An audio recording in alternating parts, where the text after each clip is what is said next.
Welcome back to the Dark Reading News Desk. Terry Sweeney here with Dark Reading, and joining me now is Michael Fay, co-founder and CEO of Island.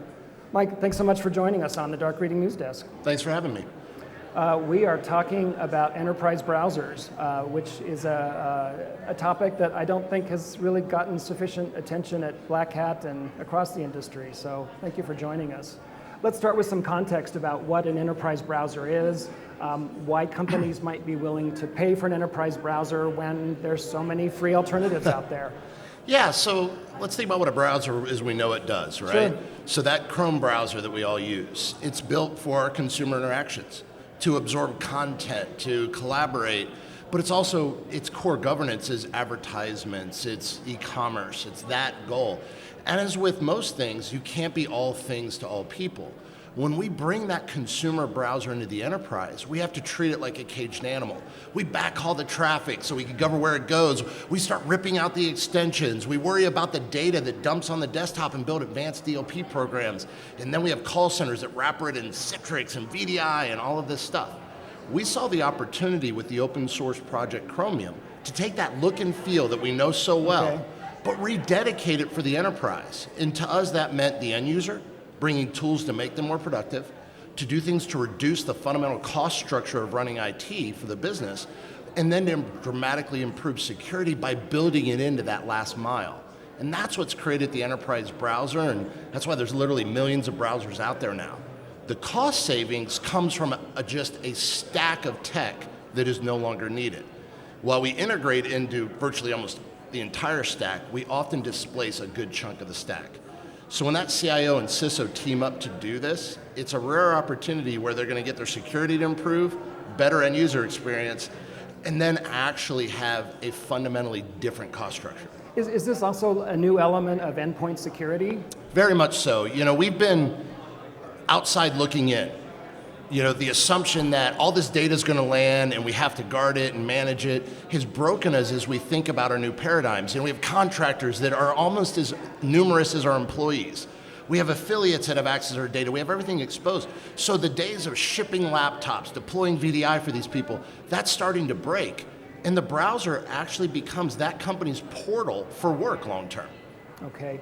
How does the enterprise browser replace traditional ways of securing the enterprise? I'm wondering if Sure. there are pieces that can be removed from your tech stack as a result of deploying enterprise browsers. There's a lot. So, you know, it often starts with the first form factor, which is how we access. So VDI disappears. VDI is used a lot to create a data barrier because everything we access, that Salesforce app we access, that Workday, whatever it is, can dump its data. Now we run a policy in the browser that says, here's how we manage that data, here's where it can go. So we get rid of that. Then we can remove the VPNs by opening up our own zero trust connection or leverage one that's already in there. Then web filtering's built in, so we don't need to backhaul to all these points of presence junky machines that are out there. We let it go directly to its location in a much more cost-effective and safe way, but we can actually do web filtering at the deepest level because we're post-encryption, so you can't get around us. And we even understand granularity of your Gmail and my work Gmail. They're very different to us. They aren't to most web filtering solutions. And then you start to get in things like CASBs and even things outside of security like experience, the end user experience. What are they feeling? What's the speed? What's their performance like? All of that is built in. Everything from password managers to AI governance all gets baked into this enterprise platform long term. So does this mean the end of bad links, the end of phishing, or at least a bigger roadblock to phishing? Yeah, it's dramatic improvement on all those topics. You know, I've been in cybersecurity for 30 years. I'll never declare anything over. You know, that challenging a hacker like that's a pretty dumb maneuver. But specifically when it comes to data loss, there's nothing more powerful than the data was never there in the first place. So it's a very amazing thing to take that doctor, let them interact with patient data on any machine they want, but have confidence that patient data was never out of our custody. But then to even do things to make that doctor's life easier, like automating the cut and paste tasks so we don't make those mistakes and bringing AI to them. And that's what really drives it long term, is the reduction of that security risk, but the productivity improvement. You need both. Okay. Am I understanding correctly that that policies can be highly customized depending on the organization, depending on the sector they're in, depending on the whims of the CEO or the CISO? In the moment, depending on the situation. Am I on a device that's configured correctly? Is this a contractor, an employee? What country are they in? That browser downloads a policy, and that policy runs whether it's connected or not, and that policy governs everything that happens on the last mile. How USBs work, what data is displayed, what data is redacted, how automation works. So yeah, it is very highly based in dexterity on the situation, and it can change at a moment as needed. So much so, you even have us being used to recover entire companies when they get breached. The ability to separate that operating system from the hardware and say, okay, I'm going to deliver the couple apps to run the business on your iPad, on your home computer, on that computer you just bought, at Walmart down the street. You can leverage that. So it makes a very nimble, easy to run environment. What are some of the more common policies that institutions are implementing to deflect the security risk? So first they ask, who really needs access to what data? I have one of the largest Salesforce implementations in the world looked at it and said, wait a second, we just want the data to stay in Salesforce. That was the first step. Okay. Let our customer data stay where it's supposed to be. The next step was anybody accessing that, we want their machines to be configured correctly. So make sure if you're approaching me that you're in a good state to interact with me. And then I want to deliver all the compliance. And then finally, I want to be able to understand that end user experience. Are we delivering to the Philippines on an iPhone in a way that we're proud of? All of that comes together in one implementation. So let's talk dollars and cents for a minute. Sure. Talk about the upfront costs of switching to enterprise browsers, as well as what some of the long-term savings are projected to be. Yeah, virtually, we've got over 300 customers now, from multi-million-dollar deals to smaller organizations.